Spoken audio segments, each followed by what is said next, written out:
Good evening, and thank you for watching. My name is Dan Shear. I'm the editor of the Green Valley News and the Sahuarita Sun, and I'll be the moderator for this evening's debate. The Citizens Clean Elections Commission is the sponsor for this event. As the state's voter education agency, Clean Elections hosts debates so voters have the opportunity to hear directly from the candidates, ask questions on the issues that matter most to them, and vote informed. Candidates who have a contested primary election have been invited to participate in the debate. Candidates who have opted into the Clean Elections Clean Funding Program are required to participate, while traditional candidates are invited and encouraged to attend. When voting in a primary election, voters are choosing between candidates of the same political party, so their preferred nominee may advance to the general election. As the moderator, I will ensure candidates have the opportunity to engage directly with their respective opponents. The questions that will be asked this evening are coming directly from voters. Leading up to the debates, Clean Elections conducted research to voters across the state asking for questions for the candidates. Additionally, Clean Elections surveyed voters to learn what issues are important to them. This survey data, along with input from journalists at the Arizona Capital Times, Arizona Agenda, and the Green Valley News and Sahuarita Sun, have been used to guide the discussion so it best serves voters. Of course, we want to hear directly from you, the voter. So voters who are watching this debate live, you can submit a question at any time in any of three ways. You can email debates@kc-a.com. That's debates with an S on the end at kc-a.com. You can text your question to 480-808-1814. That's 480-808-1814. Or you can simply call 480-937-1253. That's 480-937-1253. Please let us know if your question is for a specific candidate or for both candidates. We screen questions for clarity to eliminate duplications, speeches, or personal attacks on candidates. The debate is scheduled for about an hour, so we may not get to all the audience questions, but we're going to do our best. Candidates, you will have 1 minute for your opening and closing statements and 1 to 2 minutes for your responses to the voters' questions. We encourage an open exchange of dialogue between candidates. If you feel the need to respond to another candidate's comments, you may do so. I may limit responses for time management purposes, and we remind the candidates and the audience that this is a respectful, courteous, and professional environment. Our goal tonight is to connect candidates and voters so our electorate may be informed. Let's go ahead and meet our candidates who are both running for House seats in the newly redrawn Legislative District 21. They are Consuelo Hernandez and Stephanie Stahl Hamilton. Ms. Hernandez, we're going to begin with opening remarks from you. 1 minute. Buenas tardes. Good afternoon, everyone. Thank you, Dan, for moderating the debate and Clean Elections for hosting us. My name is Consuelo Hernandez. I'm a proud Democrat. I'm the school board president in the Sunnyside School District that overlaps into LD 21. I'm also a proud daughter of a union construction worker and a scientist. I learned early on the importance of hard work. My dad works 7 days a week, and sometimes we just barely made it. But I learned that not only do we have to come back to our communities and invest in them, but we also should be lifting others up. And that's what's kept me in politics, is making sure that we lift others out of poverty. I have a background in global health. I studied in Guatemala. I did studied women's research on the economy. I'm also finishing up a master's in legal studies to the University of Arizona Law School. I have a certificate in education finance. I feel very well prepared to represent LD 21. I'm enthusiastic, and I hope I can count on your support. I also just want to make sure I mentioned the work that was laid out in front of us by our current state representative, Daniel Hernandez and Andrew D'Alessandro. I hope to be able to build upon what they've already worked on and feel very proud to have both of their support. I'm excited to be here, learn about some of the issues that you all care about. Thank you very much for your time. Very good. Ms. Stahl Hamilton, 1 minute for opening remarks. Yeah, good evening. Thank you, Clean Elections and Dan, for hosting and moderating this I would say, conversation. It's exciting to be with you this evening. I am Stephanie Stahl Hamilton, an ordained minister in the Presbyterian Church USA, the mother of 3 children, a public school advocate, the wife of a public school teacher, and the daughter of educators who began their teaching careers in Arizona. And I am a person who cares deeply about the people in our state. Currently, I'm serving in Legislative District 10, representing the fine folks in Tucson. Spent my childhood years in rural Arizona on Navajo tribal lands. I have served children throughout the state as the executive director of a summer camp, and I have spent countless years volunteering locally in our schools, have served on PTOs, site council, I've coached cross country, basketball, and I actually even helped lead an after-school garden club. It is important for you to know that as a state representative, my goal is to strive to embody that title. It is important to me to know the people in my district and to do my very best to represent them. I look forward to discussing policy priorities this evening. Thank you for allowing me to be here. Okay, very good. A reminder that each candidate has 1 to 2 minutes to answer the questions, and we encourage dialogue between the candidates. We'll start with you, Ms. Hernandez. Arizonans are suffering some of the highest inflation rates in the country. How can we ease some of the burden on Arizona families? And be specific in your answer, please. Thank you, Dan, for the question. You know, I currently serve in a school district where I am able to see firsthand the impact that poverty has on not only our students, but our community. I was recently having a conversation just in my own family alone. My mother and my parents who are on a fixed income were talking about the price changes in just the meat that they buy at the grocery store. This is an issue that is affecting a lot of us. And we need to make sure that at the state capitol, we better fund the safety nets that are in place. So that includes unemployment insurance, that includes food stamps, programs like that to make sure that we're better prepared to address inflation for our most vulnerable. Okay, Ms. Stahl Hamilton. Sorry. Yeah, yes, right now it is becoming increasingly hard and challenging to put gas in our vehicles. Housing rents are through the roof. Folks are having a hard time having safe places to live. And the things that Ms. Hernandez mentioned as far as increasing costs at grocery stores, a lot of these things our state legislature could, if they chose, to address these issues for those who are the most vulnerable among us. I think that instead of, well, one of the things we get a lot of complaints about the gas prices, but there was an opportunity to stop gas gouging, you know, and I hear a lot, oh, let the market decide, the market will straighten it out. That was an answer we gave when we started asking for relief for housing prices. We have over a $5 billion surplus right now, and quite a bit of money in the rainy day fund that should this legislature choose to, we could invest that money in our communities, in the Housing Trust Fund.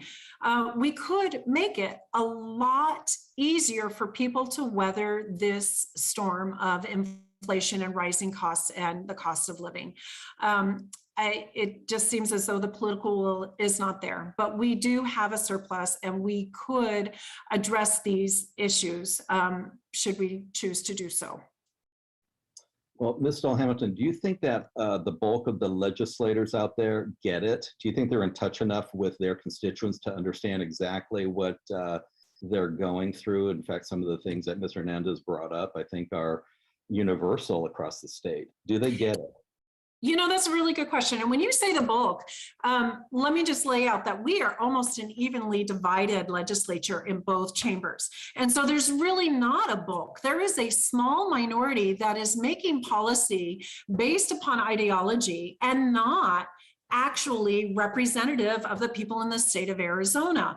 I will say that, are people out of touch? I think folks who don't have high poverty rates in their district don't have an accurate understanding of what everyday life in Arizona looks like. It seems that there's quite a bit of catering to the top wealthy in our state without actually going out into the different parts of our state. We have many legislative districts where the poverty level is very high, where it is hard to make ends meet. We've got food deserts within different LD districts. And so I think there are some politicians who are out of touch and get wrapped up in ideology without actually going to the places where people are struggling the most. Mr. Hernandez, I know you have a front row seat to a lot of this. I mean, would you agree? I mean, inflation is really hitting more than just those who are in poverty. Do you think the legislature gets it? Oh my goodness. I think that it's obvious that, not only our most vulnerable are being hit the hardest, but also everyone's feeling it. And I think what we need to make sure we do as your state representative, and I will commit myself to do that, we're in a majority Democratic district. We need to make sure that we're out there helping other districts that are flippable as well. I think that's really important. And once we have a majority or even more Democrats, I think that's when we can actually get things done. I do think, as was mentioned, some people are out of touch, and I don't think some people really care. There's other parts of the communities that they have other priorities, and my priority, and the reason why I'm running for office, and I've stayed in politics, got into politics, was I was really frustrated with the system that we always leave our most vulnerable behind. And I'm really interested in making sure that we help lift as many people out of poverty as possible. Okay, Ms. Stahl-Hamilton will give you this next question, and it plays off of this. Gas prices have skyrocketed in the last year. Arizona adds an 18-cent tax on every gallon of gas to pay for road maintenance and construction. That is, by the way, among the lowest in the nation. Would you support suspending the state gas tax to ease people's pain at the pump, as is being considered on the national level? Yeah, I would support that. As I mentioned earlier, we have a surplus. So whatever's not coming in the way of revenue through a gas tax, which, by the way, is a very regressive tax, could be supplemented with the surplus that we have. We could suspend that and not only cover the difference, but we could invest in the infrastructure that we have with the roads. The money is there, and there's no reason for a greater percentage of people on the lower end of the economic spectrum. There's no reason for a greater percentage of their paycheck to go into paying taxes when we have a way to fund the things that we need. Okay, Ms. Hernandez, same question, and I can repeat it if you'd like. Would you like me to do that? No, I was on mute. So, I think this is a really complicated issue. It doesn't have to be complicated, which is the other flip of the coin. We not only have a $5 billion surplus, we also have a rainy day fund that we can dig into. And I want to make sure that as your next state representative, we help address that quickly and also make a long-term plan to continue to invest in our roads, because I know that that's a lot of the concern, especially in the rural communities where what's going to happen, there's already projects in place. We have the money in both the rainy day fund, the surplus as well, to help address that. And it might not seem like a lot of money to some folks, but if we're able to save $100 $200 a year, that means a big difference to people in my community. Right, and that was kind of that whole question of, does the legislature get it? Because $100 is a lot of money to some people. Okay, so Mr. Hernandez, we will start with you. This is a question from someone in the audience. This is for both of you. How would you advocate for better pricing on prescription drugs? Sure, you know, I live in an aging community. We're impacted not only by the price of drugs, but also the price of healthcare as a whole. And we need to make sure that at the state legislature, that we make sure that as a state, we can help negotiate with the different healthcare companies so we can bring better rates to providers, to the consumers. So I'm excited to get to work on that. Like I said, I study global health, so I get the issue. I worked with refugee resettlement communities, so healthcare impacts every aspect of someone's life. And if you don't address it early on, it only turns into bigger issues down the road. Okay, Ms. Stahl-Hamilton, same question. And by the way, this is a topic that keeps coming up with clean election surveys, that people are concerned about prescription drug price costs. How would you advocate for better pricing on prescription drugs? Yeah, I think this is a fantastic question. And I think this is probably a would require a multi-prong solution, not only at the state level, but also at the federal level.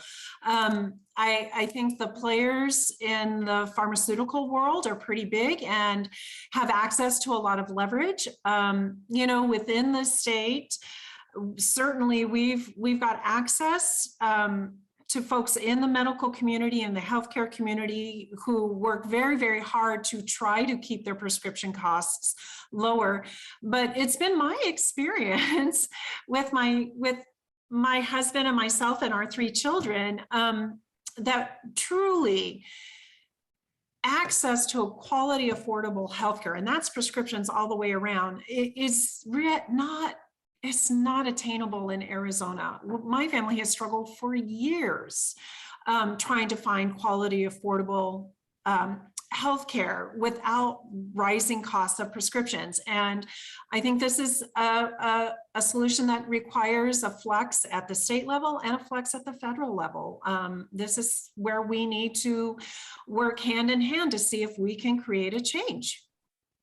Okay, Ms. Stahl-Hamilton, we will start with you on this next question. What infrastructure project in your district, if any, would you argue to get state appropriations for in the budget process? What infrastructure project in your district would you argue for?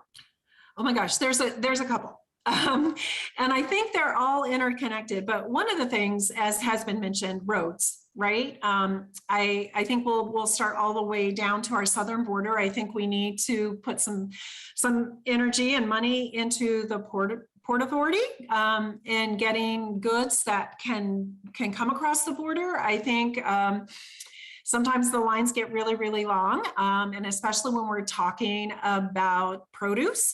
So that's something that needs to be addressed. Certainly broadband in the rural area. I know there's been some movement and there has been some investment, but if we can, you know, develop our roads, get broadband in the rural parts of our state, that will open up also a pathway to healthcare access through telehealth. And so when we look at healthcare in the more rural parts of this new district, that also is a concern. And so I think for me, the funding definitely would go for being able to transport our goods, to make sure our highways are safe and that our ports are easily navigable.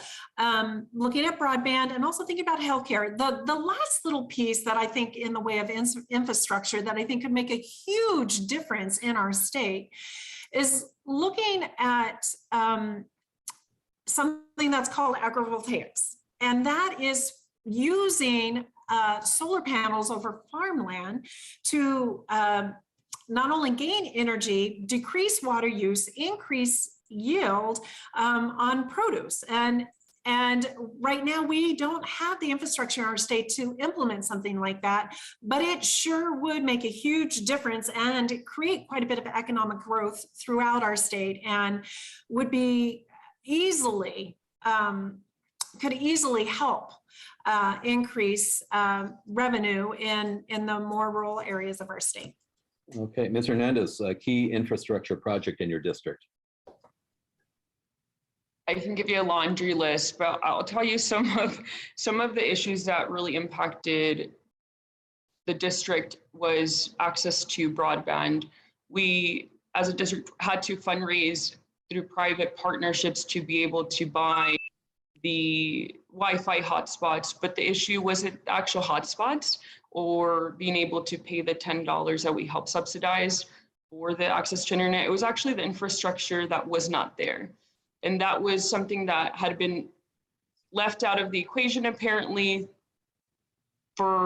since at the county level, city level. And we just need to make sure that we're working when we're investing in broadband, better roads in Santa Cruz County.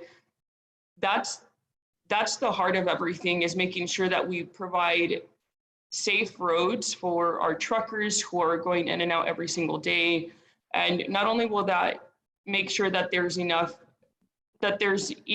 folks who are able to drive past these roads and onto the I-19 safely, but it also bring jobs to these districts. So I know that there's also a bridge that has been on the list of wants for a very long time. And I think if we're able to build bridges in Santa Cruz County, for example, it not only will allow folks to travel safely, but it'll also hopefully attract more people to come into these more rural parts of our district, which is key because most of the time people are leaving the district to go into the city like Tucson to shop, and we're losing a lot of revenue from there. So I think that will help not only better establish infrastructure, but it'll help grow these communities. So excited to work on that. You're on a school board. I just want to follow up with you. Did a lot of weaknesses in broadband come to light during the pandemic because we had students at home and suddenly found out, yeah, they can't really attend school? And was that kind of a wake-up call for you, or did you already know that was a pretty big problem that existed?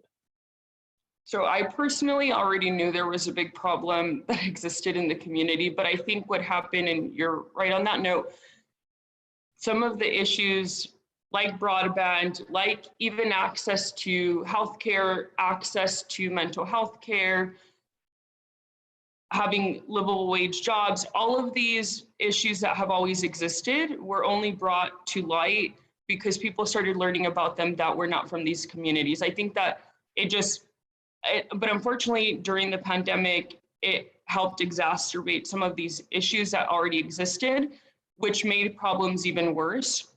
So I think that there's a lot of room for opportunity for us to work with all of the stakeholders. So this includes the school districts, cities, counties, to all work together, because I think what happens a lot of the times is we're all working in silos, and I feel like that just is a disservice to everyone. So as the next state representative of LD21, I'm really looking forward to making sure that I'm working with everyone on the ground, because I don't know everything. I don't know everything that's going on in Santa Cruz County, Cochise County, but I can tell you that these problems exist.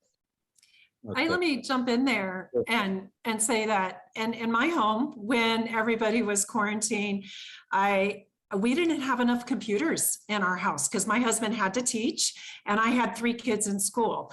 And not only that, there was not enough bandwidth for everybody to do what they needed to do. And the house we live in currently, there between 4 o'clock and 9 o'clock at night, there's no streaming. And when we've looked into it, we have no options. We have to take the internet, the Wi-Fi that we can get, and it's not enough to sustain the needs of my family. So, certainly the pandemic made life pretty frustrating at our house, trying to get enough screens for my children to continue to go to school and my husband to teach.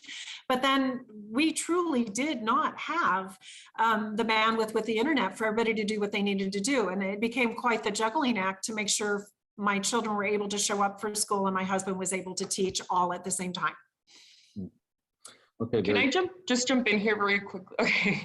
I think something that's really important is when we're talking about issues like broadband that are so essential to everyday life, we need to make sure that we help drill down that message, because it's not even just about having access to YouTube. It's about folks some of the folks are still working from home, but it's about access to a quality education. It's about access to different job opportunities. So this is something that not only impacts my school district, my students, but it also impacts communities as a whole. Because if you don't have reliable access to internet, it impacts everyday life and the opportunities that can come your way. So just want to make sure I jump in there. Thank you. No, very good. I think we learned a lot of that too in our newsroom, because we cover Amado and Arivaca, and you could really see what was going on down there. And it was wide swaths of Arizona are not covered. And so you sometimes wonder if the legislature knows that anybody exists south of Casa Grande. So onward, this is from a member of the audience, and we will start with you, Ms. Hernandez, on this one. How do you communicate with voters? If elected, how will you keep us informed on the issues? So I'll start off with the reason why I ran for school board. One of the reasons why I ran for school board, I'm school board president at Sunnyside, is out of frustration that there wasn't enough accountability and transparency. And that's something that I've always led with at every role that I've had. I sit on numerous boards across town, and I'm always trying to make an effort to be out in the community, share information, resources. We joke about my mother is the caseworker of the south part of Tucson, because everyone seems to call her when something is going wrong to point her in the right direction. And I feel like that's what we should be doing as elected representatives, is making sure that we're out there, people can access and call us, email us. We also need to make sure that we're meeting people where they are. And I think a lot of the times this is missed, and I drill this down every single board meeting, is if we're having meetings, we need to make sure that we're having meetings where working people can actually go to them. So that means making meetings on weekends, hosting events that are outside of work hours. So that means morning and afternoon, making it so we're making an effort to make not only information more accessible, but also in multiple languages. This is a district that is multilingual and multi-generational. So people like my father like to keep up with the news, but he only watches the news on TV. And we need to make sure that people like him know what's going on, or people like my mother, who is mostly Spanish speaking, but understands English, can also know what's going on. And I think part of what I hope to do is make sure that we roll things a little bit back when we're talking about the policy work. I can talk policy all day long, but if my grandmother can't understand that, or people in rural areas can't understand that, what I'm talking about, that's a problem. So I think just making sure that we check ourselves, provide information that's understandable and accessible for everyone in multiple platforms. Okay, Ms. Stahl Hamilton, how are you going to keep in touch with the constituents? This is probably one of the most critical pieces of the job. When we talk about being out of touch, that can easily happen if there is not open lines of communication and avenues for which the discussion can happen.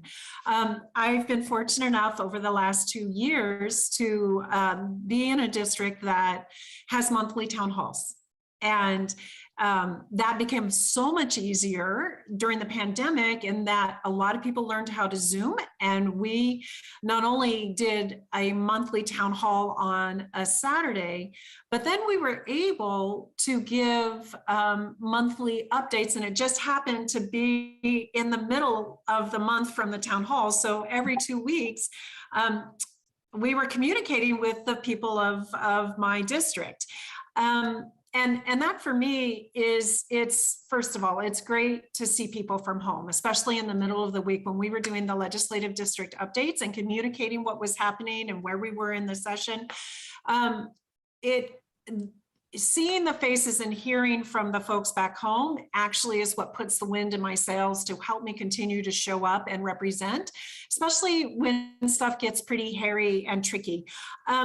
I've also, for different groups of folks who, clubs and leagues who have supported me, I also have been able to Zoom and give monthly updates, which has been really nice. So, and then the other thing, you know, social media, for those folks who use social media, it is not the be all and end all, but for those who use social media, I am in a regular habit of posting when I'm at the ledge, the things that are important, things that have happened, and encouraging folks to go and look things up online when it comes to the ledge website. And then the last thing that is just starting to happen, and I'm very excited about it, but I have been invited with several different people in different communities to actually do capacitas. And that's been exciting for me to think about a different way of being able to communicate with folks in very specific neighborhoods. So, you know, it'll be challenging because we've got such a geographical spread. And, you know, in this new legislative district 21, we've got, you know, Cochise County, the folks in Bisbee and Naco, you know, we've got all the way down in Santa Cruz County, and then also in the center of Tucson in Piedmont County.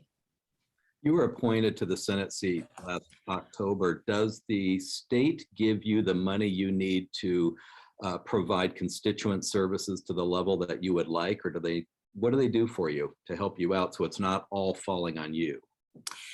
Well, one of the nice things, even, you know, within the House and the Senate, and it's nice to see that there's some consistency there. As far as constituent services, we do have that as a part of the legislature. So anything that comes in that needs to be addressed, you know, there is the staff there. Now, to be quite honest, wouldn't it be lovely if each legislative district had a constituent services office that was local and geographical for the district? And that, again, you know, really Santa Cruz, Cochise, and Pima would be a little challenging, but it would be so much closer than the capital and so much more accessible than an email and a phone call. So yes and no. There is a system in place. There is a way to try to help address constituents' needs. I have the resources.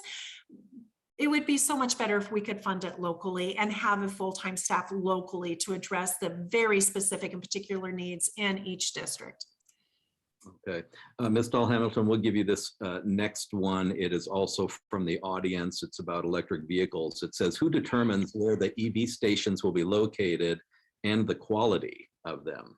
Oh my gosh, what a really good question, because we are still just begging for money to get the infrastructure put in place for those EV stations and for the quality. Certainly, some of that stuff would come through the Natural Resources, Energy and Water Committee, which I serve on. But beyond that, you know, it would go into a special ad hoc committee, and there would more likely be a study. And most of the time, those ad hoc committees are staffed with the people who come, you know, the committees, the regular committees that would make sense. But sometimes, you know, folks do ad hoc committees and they may not necessarily serve in that area, but have an interest and want to do something. So honestly, a lot of times when these committees get established, it is an imbalance of members. It is not an even Steven split. And so right now, I would say it would be the majority party that would make those decisions.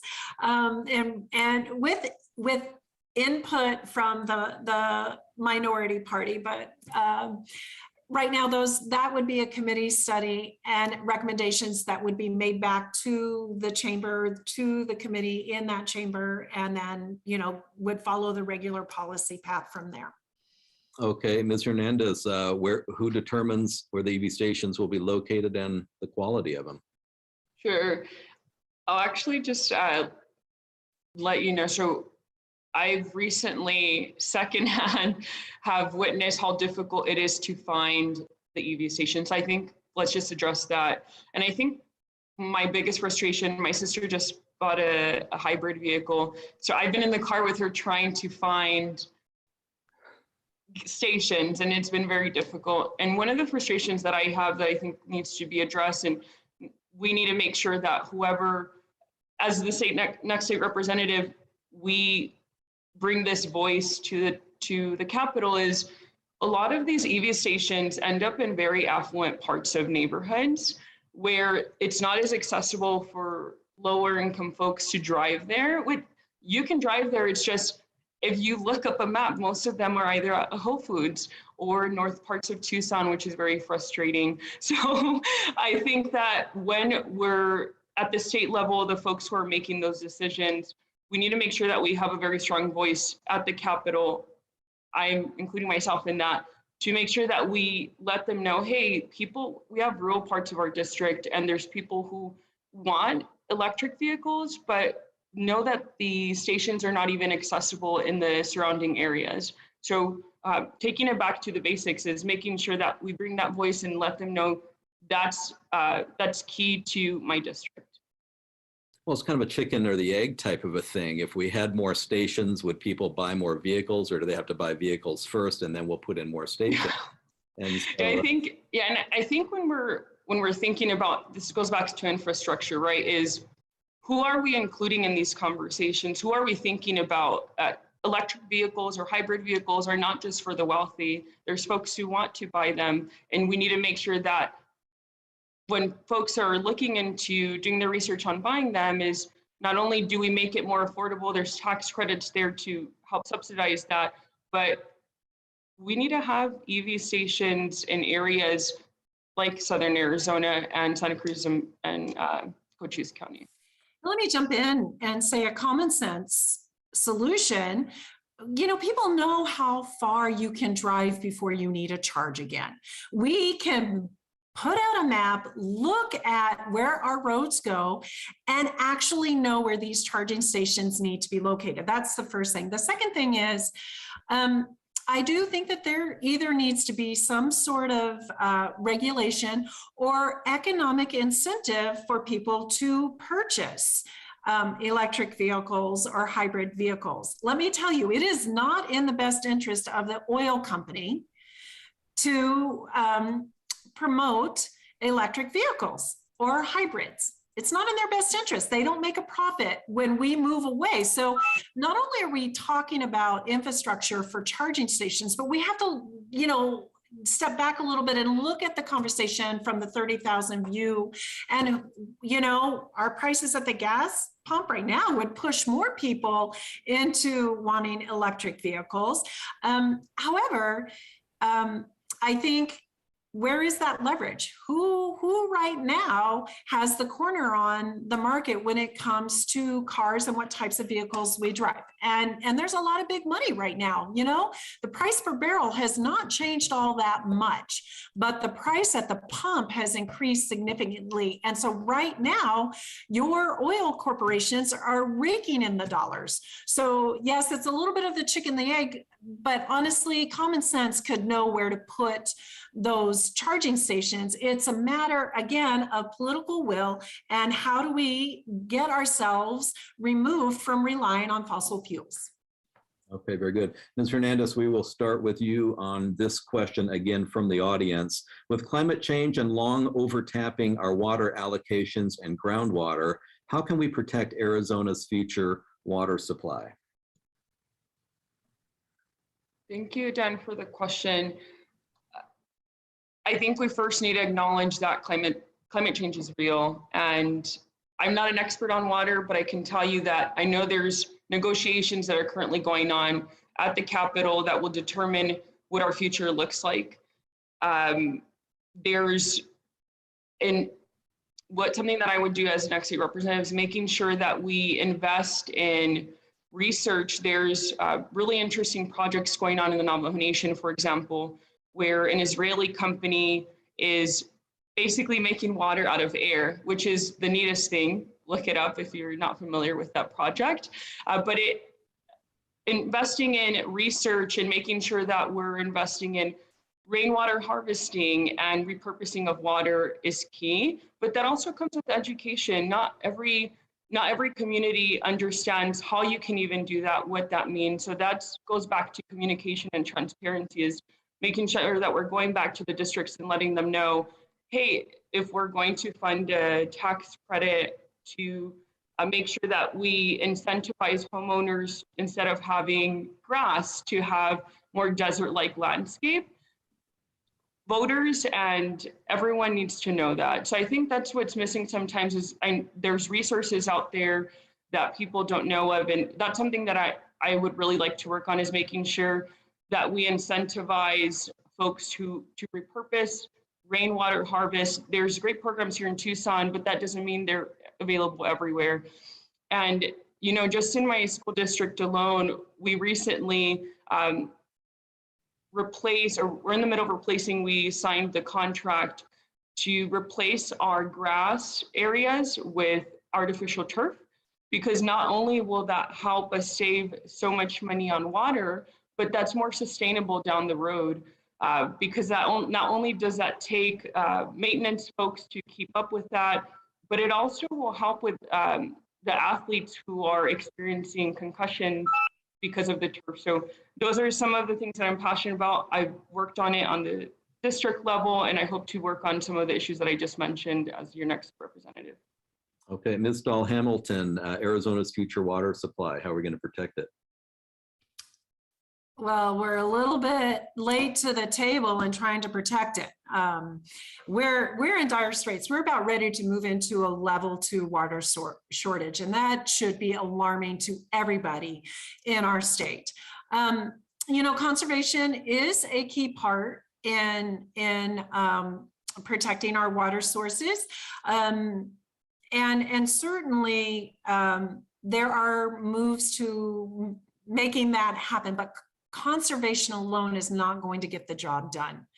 A lot of the things that have been mentioned are directions we need to be heading. As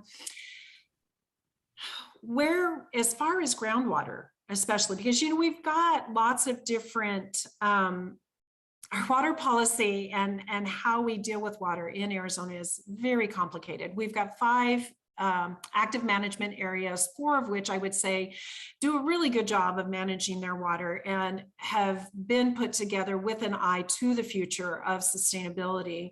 One of the active management areas manages a deficit, and they just assume they're going to continue to manage a deficit. Well, that is not sustainable. And when we look at groundwater, 80% of Arizona does not have water regulations for groundwater pumping. Our aquifers are being pumped dry, and that water will not come back. It will not be replaced in several lifetimes. So I think some of the push has been to look at our rural areas and come up with a rural water management system in ways in which we continue to protect the groundwater. You know, we've got people in northwestern Arizona, when they go to turn on their faucet, water does not come out, and that is alarming. We are headed that way in Cochise County. And some of this is playing by the rules, because there's not a lot of rules in rural Arizona.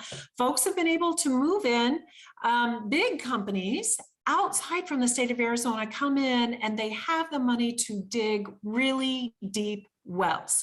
And we've got people who have been farming and raising cattle for generations. And all of a sudden their wells and their access to water is going dry. And that is a problem. I have a real problem and an issue with that. And so some of this is going to have to come from regulation and management in our rural parts of the state. And 2 other creative issues that I think will help, and they fall into that conservation element. And one would be, let's talk about putting solar panels over the canals, the Central Arizona Project, you know, the canals that run through the center of Maricopa County. Let's stop some of that evaporation. Let's build our infrastructure so we can harness the energy from those solar panels. And then the other piece is agrivoltaics. You know, our agriculture, you need water. Water is life. You need water to grow. So we've got food, and agrivoltaics would be another creative step in generating more food using less water and generating energy.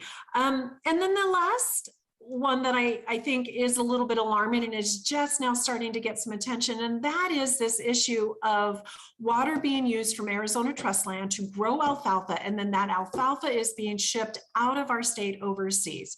And again, that's our water leaving our state. Not that alfalfa is not consumed here in Arizona. It does not go back into the water cycle.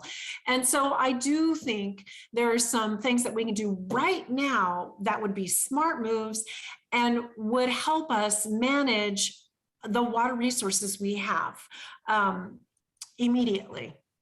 But what is one hard decision that may be unpopular that Arizona could make right now to preserve our water supply? Something that, again, may not be real popular, but is necessary. What is one hard decision that could be made, Ms. Stahl Hamilton? Yeah, getting groundwater management in our rural areas. That is, let me tell you, folks have tried down in Cochise County. They tried, they brought everybody to the table. It got so emotional and so passionate that they said, look, it's got to come from the legislature because we cannot figure it out on our own. And they have asked for help. And let me tell you, when you start talking to people in rural Arizona, different parts of the state, you know, water is worth fighting, and it does bring the emotions, and putting in regulation is not popular. We don't like that word here in Arizona, but regulating water, having some clear guides and expectations of what we are doing with our groundwater, how we are managing the runoff that goes into our ephemeral streams. Oh, that's not popular at all. And we have a hard time talking about it. It usually devolves into a lot of screaming and shouting, but that is one thing that could get us so much further down the road with water in Arizona. So Ms. Hernandez, what would you say to that? What is one hard thing that we could do, maybe unpopular, but it would help preserve the state's water supply? It goes back to regulation. And I think that when we're talking about regulation, we need to make sure that we're including the community that's most impacted, would be most impacted by this regulation, to be part of the conversation. So that includes making sure that our farmers who have been growing the same crops their entire lives have some sort of safety net and incentive to switch gears to make sure that we're growing crops that are more sustainable in the state of Arizona. After all, we're still in a drought, and our communities can feel that. I want to make sure that we're also learning from places like Nevada, who have been, you know, they've learned a lot from conservation and repurposing of water. So I think there's a lot to learn, not only from what's currently going on the ground, but other areas like Israel and Nevada, who are leading the way in repurposing of water and making sure that we bring more ideas to the table. Okay. Ms. Stahl Hamilton, we'll give you this one. This is also from the audience. What are the policy issues you are focused on, and how do you become a subject expert to be a successful advocate? What's your thing, and how did you learn about it? Well, let me tell you, my thing before being elected, my things were education, affordable, accessible healthcare for children, and looking at sensible gun safety laws, as well as thinking about the environment. And I was promptly placed on the Government and Elections Committee and the Natural Resources, Energy, and Water Committee. So, and then when I was appointed to the Senate, I stayed with Natural Resources, Energy, and Water, but was placed on the Judiciary Committee, Finance, and the Ethics Committee. So becoming a subject matter expert actually happens boots on the ground. And I really, truly have been thankful and grateful for the opportunity to be placed in different disciplines than I felt like I would be useful. And it's actually kind of nice because I spent 10, 15 years doing a lot of education advocacy learning so much. And when I got to the ledge, I thought, well, that's good. I have this knowledge. I'll know where I need to go with those votes. But being prepared for committee, well, you talk to the subject matter experts, you find out who has an interest. And then the other piece is knowing how those pieces of policy and how they impact your community, your constituents, and understanding and knowing your district and your constituents, the people in your district, then also informs how you view that policy, whatever it is, whatever subject it is, and how you go to that policy. It shapes the questions you ask. It shapes the lens from which you want to problem solve. And so one of my predecessors, former Senator David Bradley, always said that every legislative session felt like an on-the-ground course getting and receiving another master's degree. So truly, you don't always know what's going to come your way in the session, but when it does, you rely on the experts in the field. I pick up the phone and do a lot of calling, and I try to do as much reading as I can. And I certainly check back with the people in my district to know the impacts of whatever policy. And so sometimes being an expert is great, but truly the best piece of how a person can be successful in serving is understanding the impacts of policy for the people back home. Okay. Mr. Hernandez, what are the policy issues you're focused on, and how do you become a subject matter expert to be a successful advocate? Sure, thank you for the question, Dan. So there's a few issues that I'm really looking forward to working on. And one of them is making sure we fully fund education. As a school board member, I've seen firsthand the impact that underfunding our schools have had, not only to the quality of education, but also to the access to having qualified teachers in our classrooms who've been in that sector. So we need to make sure that we're better funding our schools. Housing is really important in our district as well. We need access to affordable healthcare. Making sure that we also better support small businesses. There's so many wonderful small businesses all over our LD21 that we need to make sure that we're better supporting as they continue to just get out of the rough parts of the pandemic economically. And I'm running because I care about all the democratic values, but I think it comes down to one thing is we need to make sure we're electing leaders who are more interested in getting things done than the theatrics of politics. I am someone that will put my head down and get to work. I don't care who it is that I need to meet with. I think that's also what's missing in politics today is some folks are not willing to meet with people they don't agree with. If that means I'm getting resources from my community, you bet my door is open. So that's the way that I've led, and that's the way that I hope to continue to lead. And Representative Hernandez and Representative D'Alessandro have paved the way for that, and I hope to continue to build on that. But it's getting down to work, and I am very interested in doing that. So that actually hits on a second part of a question from one of the audience members. Both of you have been rather pointed in suggesting that the Republicans have at times been the cog in the wheel, but you still have to get along with them and work with them. So Ms. Hernandez, how specifically do you reach across the aisle and compromise, particularly in this climate of kind of a take no prisoners type of situation where we're in nationwide? That's what we've been doing, the last 5 or 6 years. How do you do that? How do you reach across and compromise and still get things done, particularly when you're in the minority party? Sure, and I appreciate the question. I think that we have to make sure that we're very realistic and that we're still in the minority, like you mentioned. And for me, it's not about, I don't consider it as compromising. I consider it as progress. So if that means I'm moving the needle forward, just 1%, 2%, I will take it. I fully understand that not everyone will be on the same page as me, and I don't expect people to be, but I think that's the way we need to lead is will this make progress for the people in my district? Yes, then that's something that I'm willing to sit down and have a conversation on. And I think that's the type of leaders that we need in today, especially in Arizona, is folks who are willing to sit down and have conversations. You know, I've been reaching out to everyone, whether I agree with them or not. And the most surprising feedback that I got recently was last Friday.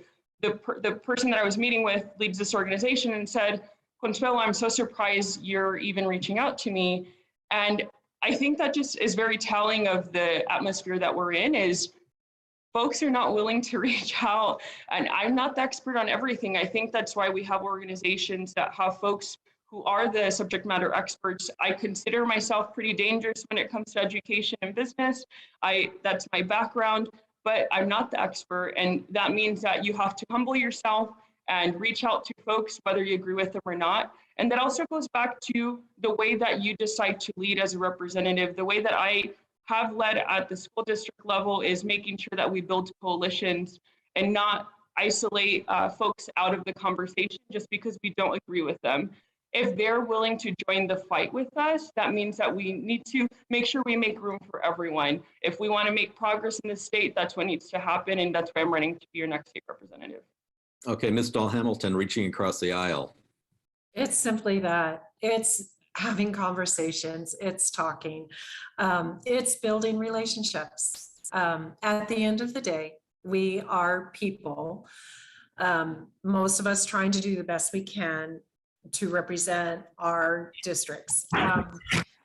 The question being asked is not wrong, in that we are in very polarized times. It's hard, and it's hard being at the bottom of the power dynamic looking for leverage.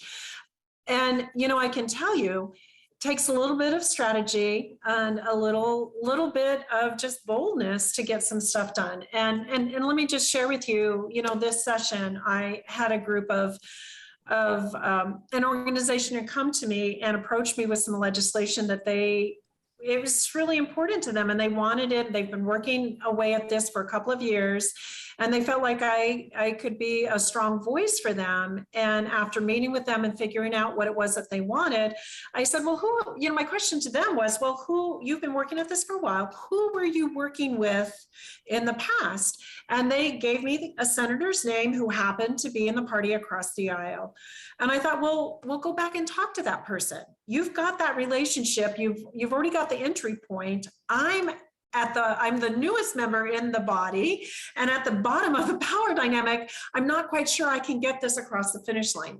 So somewhere the communication got lost, and right before we were at the deadline for dropping bills, I went to that senator and I said, hey, I know you've worked with this group.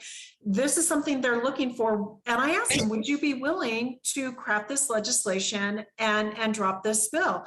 And he said, absolutely, yes. And I'll be darned if that bill didn't make it through all the hoops. And at one point he came to me on the Senate floor and said, that should be your name up there. And I looked him in the eye and I said, all due respect, we know if my name was on that legislation, it would not have gone through.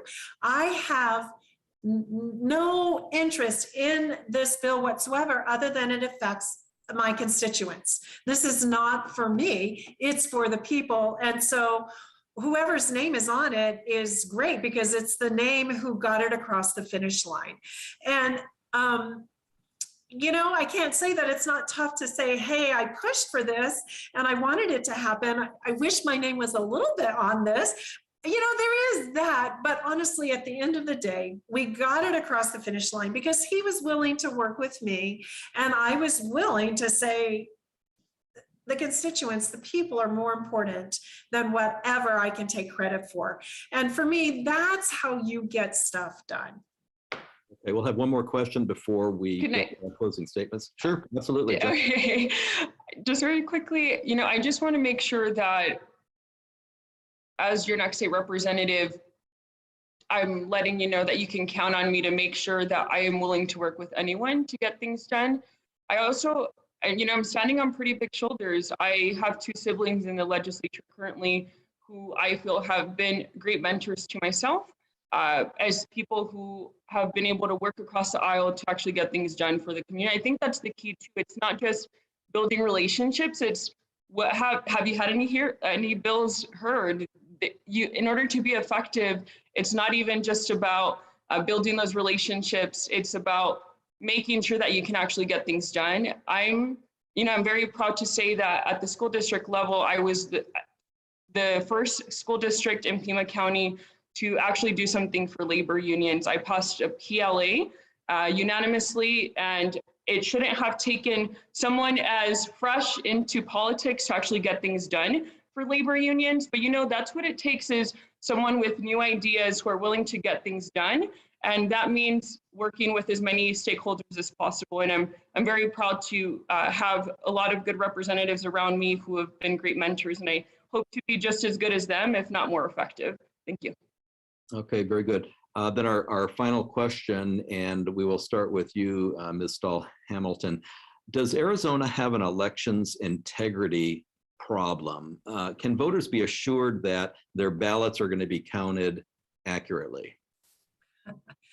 No, I don't think we have an elections problem. Certainly, the work that has gone into making those assurances, I went and toured the Maricopa County Elections Department. I went and spent a morning looking at the system, and I was blown away and impressed with the system that's in place. I have friends who regularly are called in to observe, as observers, the counting process. And those friends are on both sides of the aisle. And I can tell you, they will stand by the work that happens when votes are being counted. Now, assurances. We heard a lot of testimony this last session in the government committee in the Senate and the Government and Elections Committee in the House. And a lot of people with their testimony were giving reasons based upon feelings. There will never be assurances if people make their decisions solely based on feelings. But if you want to base your assurances on fact and evidence and reason, go tour the election facilities. It's all there. I was highly assured that our elections that we shouldn't have anything to be concerned about. So and I don't know how to coax somebody out of basing decisions on science and evidence and reason apart from feelings. And that seems to be where the breakdown is people have an emotional response. And beyond that, I don't know what to do other than to say, go show up, ask the hard questions, take the tours, talk to the people involved. And for me, it really was impressive. And I was so grateful for the opportunity to be able to go and tour and also ask the hard questions. So are you suggesting that there are some people at the state legislature who are ignoring the facts when it comes to election integrity? Perhaps maybe I'm suggesting that, but the fact of the matter is I'm not here to pick on anybody. I am here to speak what I know is the truth, and I think I'm just going to leave it at that. Yeah, sometimes picking on people is okay, but okay. It is, and I've done a fair amount of that today. I think I've poked the bear a couple of times. I probably shouldn't continue because then you become a bully, right? Very clear. Okay, Ms. Hernandez, does Arizona have an election integrity problem? No, absolutely not. And I think that's going back to Republican talking points, right? Across the country, there's been movements in the Republican Party to make sure that we limit access to the ballot box, make it as difficult as possible for folks to vote. But that's absolutely not a problem. And I think what's going on is folks are more concerned about winning their elections, going as far right as possible, than they are about talking about the reality of what our voting process looks like. I'm actually more interested in making sure that we bring solutions that make voting more accessible for folks than I am to even talk about this big lie that there's fraud in our elections. We've seen across our state where they've been closing polling places, early polling places, and that's absolutely not okay. And, you know, people are entitled to their own opinions, but they're not entitled to their own facts. And the facts are, Arizona has been on the forefront of being a laughing joke for a very long time because of the big lie that has been pushed by the Republican Party. And I will not take part in that because we absolutely do not have a fraudulent voting system. We actually have one of the safest vote by mail systems in place, and I hope to continue to help protect and preserve that and help expand it.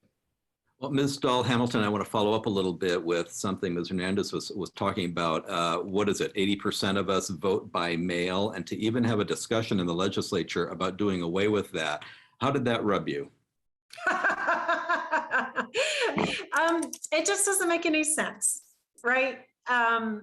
Certainly, yeah, it just doesn't make any sense. This is a system, and honestly, one of the things that Arizona was a leader in that actually was good was the fact that we have implemented and have for years implemented voting by mail. So when the pandemic hit, those of us in Arizona are like, we got this. We know how to do this because we've been doing it for years. And that for me was a sign. I was relieved. I thought, this is confidence. I was assured. I thought, wow, thank goodness this has been a part of our voting practices for years. So yeah, it rubs me the wrong way for sure, because it doesn't make any sense. And it is making a whole lot of nothing, something out of nothing for no good reason other than to agitate and create chaos. And honestly, we've got enough of that going on. Why shouldn't we just stop and be proud of the system that we have built here in Arizona? We were one of the leaders within the United States, and we can't even do that without shooting ourselves in the foot, so to speak. Can I actually jump in here, just add something very quickly. I was down in Cochise just this weekend talking to voters on the ground, and something that came up that I think is important to know and make sure I will make sure to take that back with me as your next state representative is places like Cochise, we don't always have the same access to information and voting accessibility. I was having a conversation with a former school board member actually, and a teacher who was explaining that the current county recorder in the state, who's happens to be Republican, is not someone who frequently updates the community on early voting days, or this person does not make it so folks who want to participate in democracy can have access to information, and he makes it as difficult as possible. So I think that was really interesting to learn, because I'm lucky I'm in Pima County and we're implementing really innovative ideas where, you know, the texting program that we learned from Maricopa,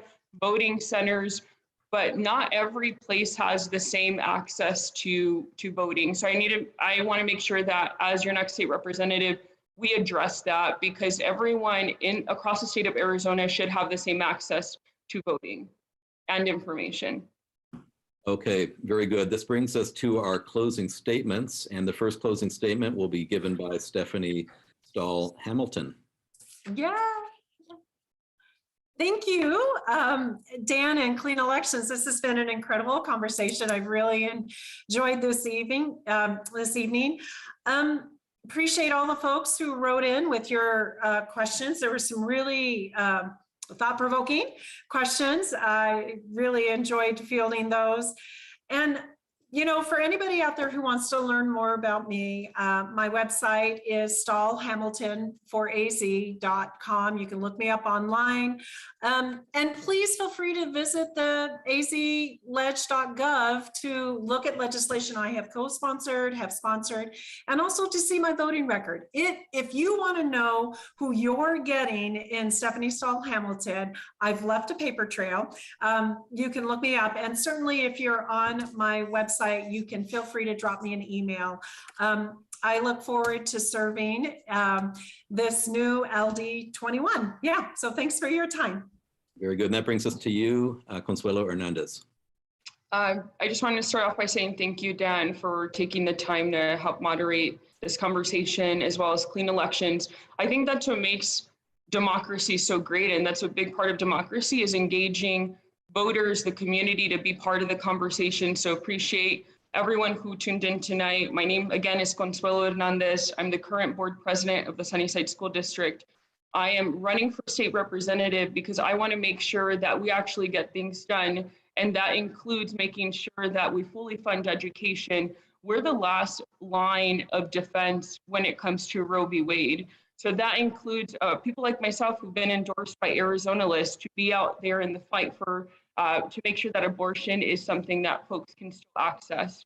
I also want to make sure that we better prepare our classrooms and provide better wages for our teachers. I don't think anyone should be having to worry about working a full-time job and still not making ends meet. I come from a working class family. My father had ups and downs in construction, and I know what it's like and how important it is to make sure that we have safety nets for everyone. So that means going back to the table to increase those amounts to make sure that that keeps up with inflation, like was mentioned. Housing affordability and access to affordable health care and housing is very important to me. Like I said, my background is in global health. I've been on the ground. I studied in Guatemala, women's health care and reproductive rights and the economy. I am very well prepared to take on some of the work that is already currently being done, but make sure that we actually get bills heard, that's key, and also get them passed. Very few Democrats have been successful, but I have very good mentors who have been very successful, and I hope to be able to continue that. You can count on me to make sure that I'm your voice at the state capitol, and if you are interested in getting involved, I would encourage you to get involved with the process. You can visit my website at consuelofораrizona.com. You can reach me on any social media site. I'm very responsive, but most importantly, I will be there to fight alongside some of the democratic values that we care about. And I encourage everyone on this call to also help out other districts who need the help that are flippable. So we need to take the majority. It's not just even about my election. Is in order to get real change done is we need to take a majority. I've invested. I have been doing the work since I was 15 years old, and you can guarantee I'm still here and I'm just getting started, and appreciate everyone's time. Thank you. Very good. This concludes our debate. To our candidates, we thank you so much for participating. To the voters, we thank all of you who took the time to watch the debate and inform yourselves before the August 2nd primary election. As a reminder, the voter registration deadline is July 5th and early voting begins July 6th. All registered voters, including independent voters, can participate in the primary. We encourage you to visit azcleanelections.gov for official, accurate voting information. Thanks again for joining us.